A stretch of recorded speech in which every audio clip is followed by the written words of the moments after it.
जुल्म तो फिर जुल्म है, बढ़ता है तो मिट जाता है। जुल्म तो फिर जुल्म है, बढ़ता है तो मिट जाता है। खून तो फिर खून है, टपकता है तो जम जाता है।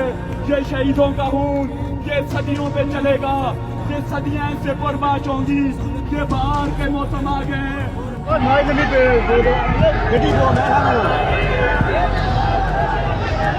Còn cái năm nay có cái gì mà quên đi rồi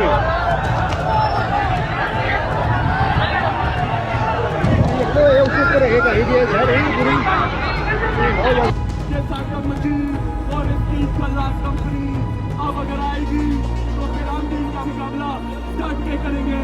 मेरे साथ के मेरे भाई मुझे गोलियां खा के गिरे, हम अभी भी ये बात करते हैं ना हम पाक फौज के इलाके, ना हम सिक्योरिटी अदारों के इलाके, हम अपने दूसरे हम पुरअमन लोग फौज के इलाके, ना हम सिक्योरिटी अदारों के इलाके, हम अपने दूसरे हम पुरअमन लोग हैं, हम अपने हकूक की बात करते हैं। नारे कश्मीर।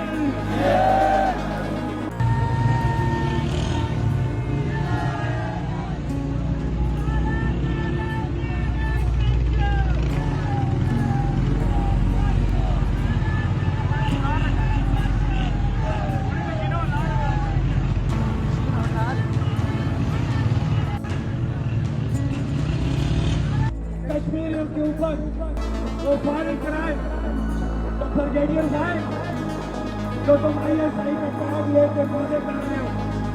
हम पूरे सारे को मुल्क में तुम देख लो, गलियों से बाजारों से, खेलों के मैदानों से, मस्जिद की मेहराबों से, आंधी में तूफानों में